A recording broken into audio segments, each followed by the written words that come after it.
这个一个卦里面有6个爻，这个6个爻就好像一个故事，它有前段中段就是分几个阶段，它好像分6个阶段，把一个卦像一个故事一样把它讲解过一次。你在前半段用什么心态去面对起或者伏，跟你在中间跟你在后面用什么样的心态去应对起跟伏，其实那个心境不太一样。这是易经为什么这么丰富的原因。一般推演一件事情后续发展的倾向，我们就有本卦跟支卦就可以推演了。风水跟易经有没有关系？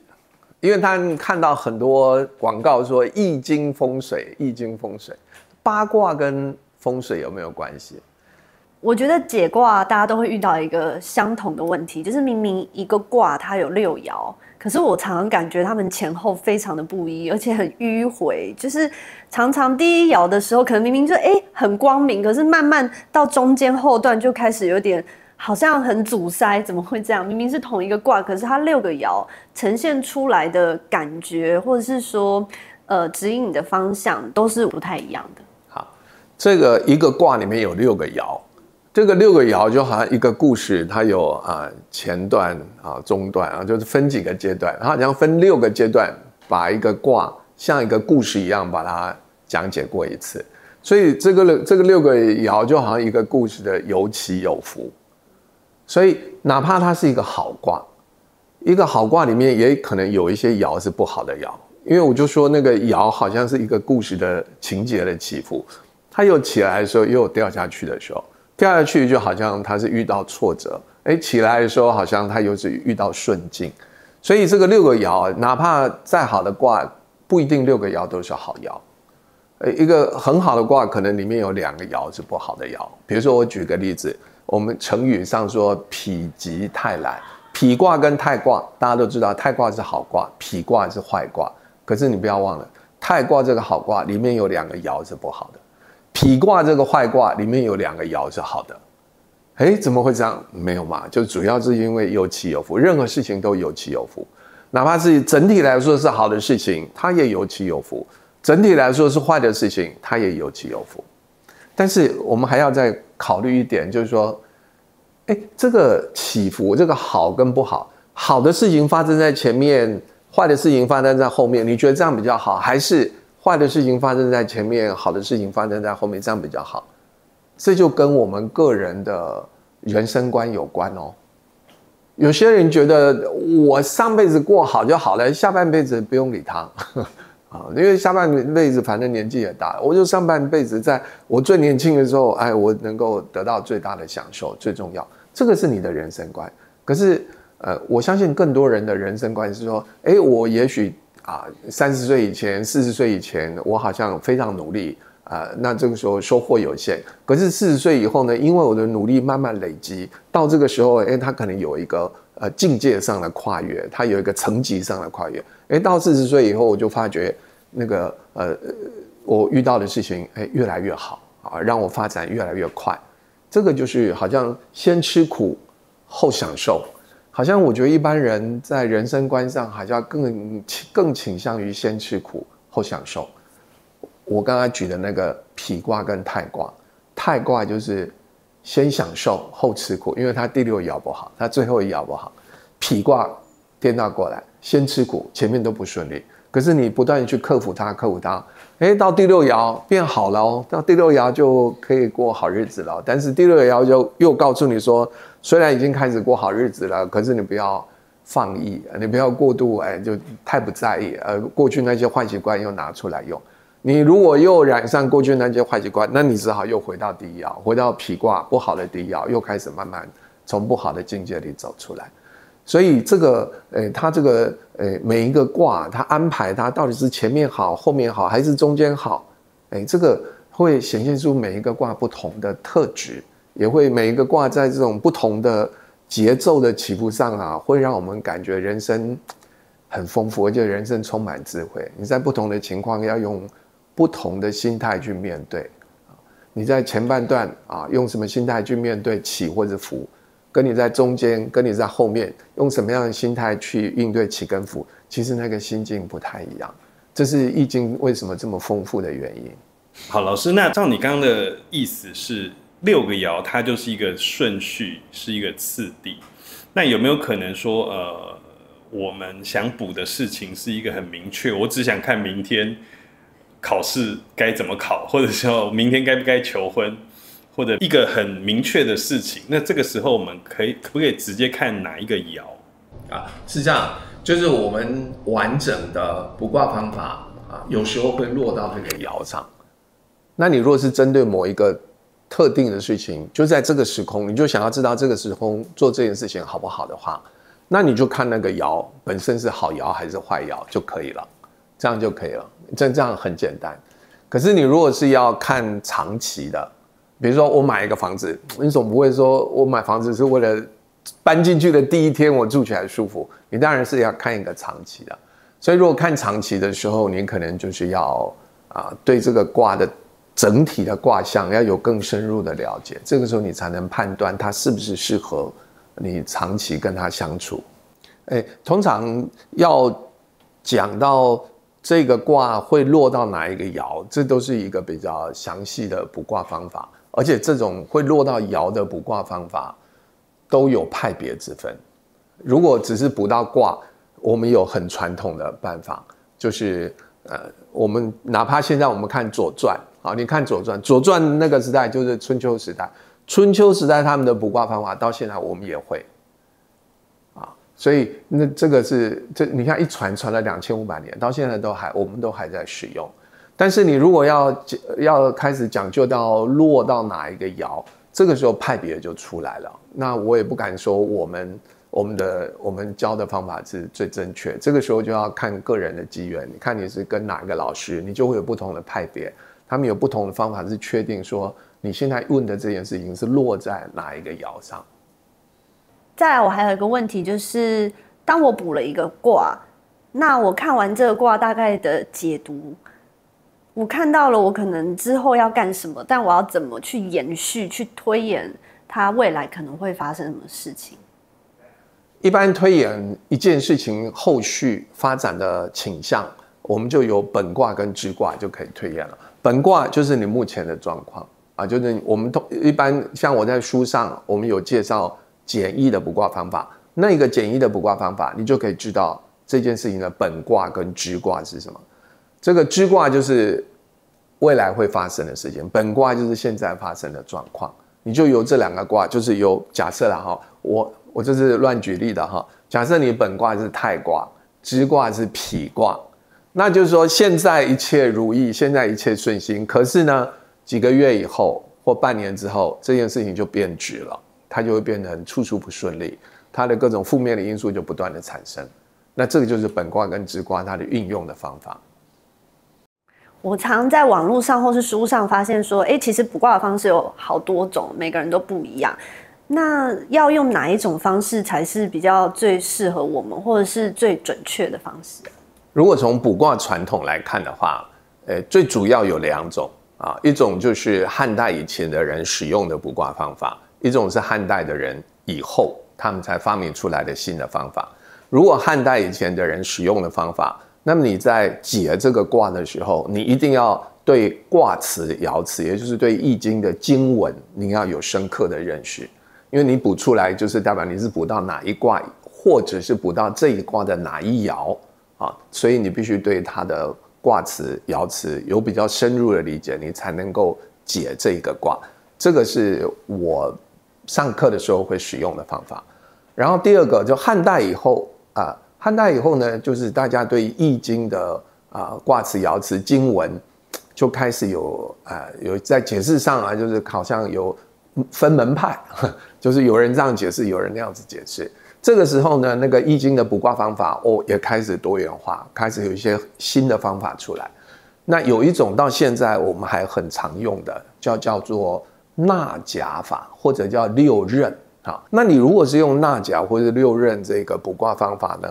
你可以不必懂这个卦辞爻辞，你可以不必读易经的经文，但是你要对这个五行相生相克的这些事情，以及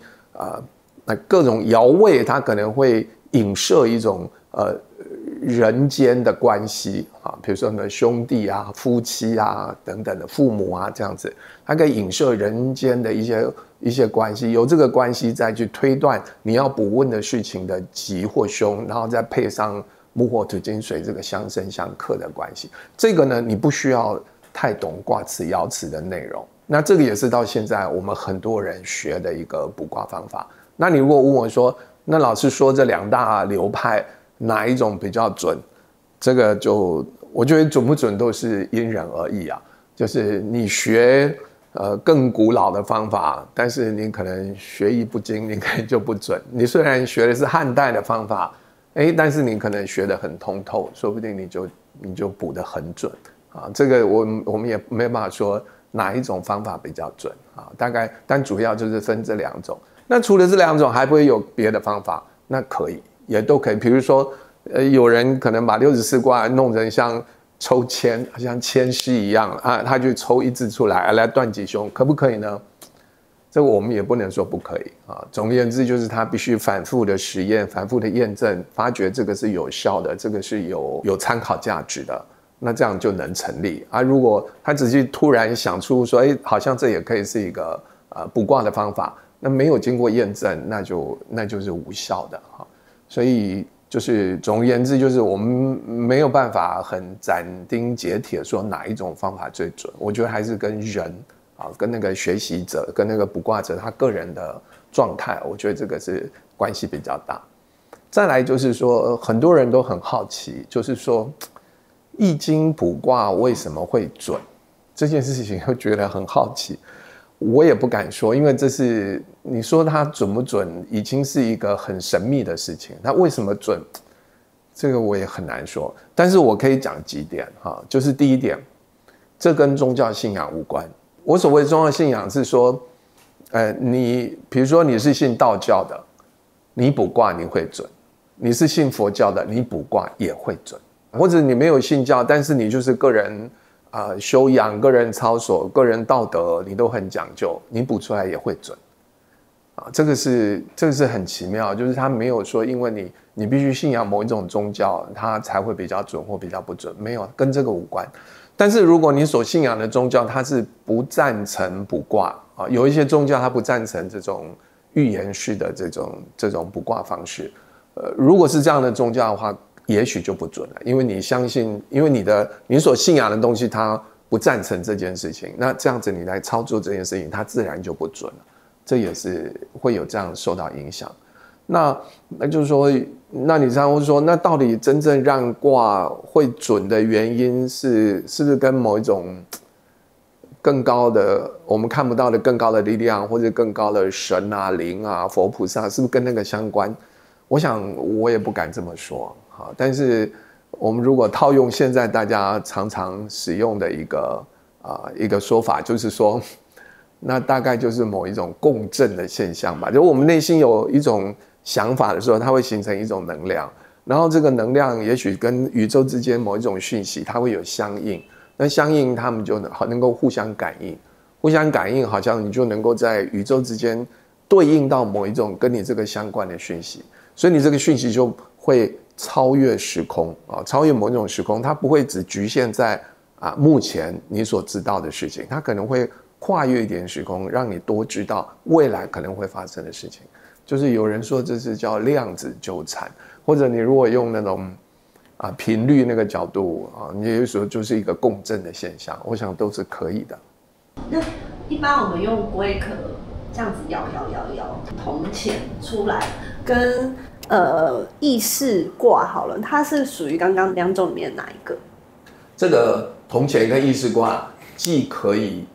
用在古代的卜卦方法，也可以用在漢代以後的卜卦方法，都可以。但是他們那個中間要記錄的那個原則是不一樣的。但是都可以，這兩種方法既可以用在納甲法，也可以用在古代的那個延續至詩草的那個卜卦方法。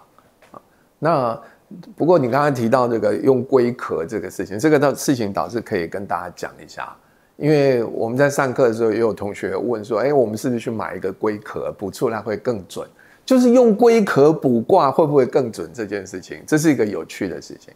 那我跟大家解释一下，就古人认为龟壳卜卦比较准的原因，它其中带有一个暗示啊，什么暗示呢？因为龟壳的构造啊，它就是一个天圆地方的构造。因为乌龟壳的龟背它是一个圆的，没有，它是一个弧状，是一个圆的。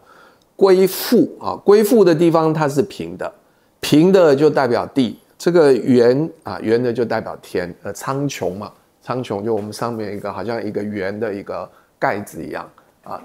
这个龟背就代表天，龟腹就代表地，所以一个龟壳就相当于一个微型的天地。微型的天地，所以你那个铜钱放在龟壳里面摇啊摇啊，就好像它在搜寻天地之间的跟你这件事情相关的讯息，所以它其实就是一个天地。所以因为它象征天地，所以呢，那个龟壳越大的话，大家会觉得越准，因为越大它就是可以包含的讯息更多，所以古人会认为，所以古人就是会花很多钱啦，就是有时候就是他们就是非常在5棚或10棚啊，就是很多钱去买一个非常大的乌龟，就是为了卜卦要更准。然后那个乌龟就把它供起来，卜卦的时候就在那个龟壳，就在那个大的乌龟壳面前卜卦。但这个我们现代人就是我也不敢说，因为我个人卜卦，我觉得好像你用龟壳或是用你的手，因为你的手也可以把它弄成这个形状啊。你可以把它弄上面这个用弯的，下面用平的，这好像是个龟壳一样，所以我觉得好像这就是一个象征的意义吧，你在这个象征的意义里面，我们也可以用别的东西来取代，不一定要用那个龟壳，因为使用龟壳说不定还有一些保护动物的一些问题在里面。我们常听人家讲说，易经风水，易经风水，那我们学好易经是不是就可以帮人家看风水了？这个很多学员啊问我说，风水跟易经有没有关系？因为他们看到很多广告说易经风水，易经风水，八卦跟风水有没有关系？这个我可能要这样子讲哈，就是我认为啊，不是完全无关哈，但是不是直接相关。这易经跟风水不是直接相关。你必须中间要有一个东西把它们结合在一起，它才相关。而那个东西是什么呢？那个东西是五行，就木火土金水五行。所以你如果说真正跟风水相关的，我认为是五行。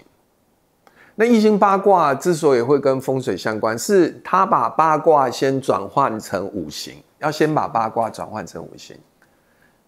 比如说这个八卦乾兑离震巽坎艮坤啊，乾这是属金，木火土金水的金，坤这是属土，很自然，这个属土。那8个卦可以配到五行里面去。我举个例子，比如说大家看风水都要拿一个罗盘，对不对？罗盘最重要就是方位吧，是不是？那你看这个八卦其实它就有方位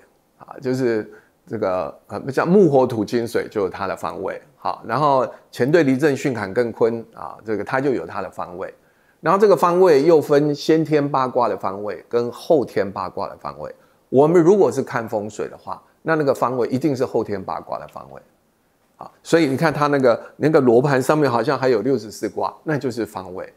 就是它把那个卦每一个卦都安到某一个方位里面去。如果是64卦的话，那64卦简化它有8卦，8卦它也各有一个方位，就从方位搭配木火土金水，从五行再去搭配你要问的用途你这个房子或者这个空间要使用的用途，然后这个用途跟木火土金水之间的关系是什么，从这里来判断风水的吉凶。所以它就是主要是由木火土金水去看方位，去看安排。我假设啦就是我这个房子的这个格局我已经配好了，把8卦配上去了乾卦我们刚才讲这个乾卦属金嘛乾卦属金，金克木，所以乾卦这个位置你就不适合把它用在使用这个跟木相关的事情上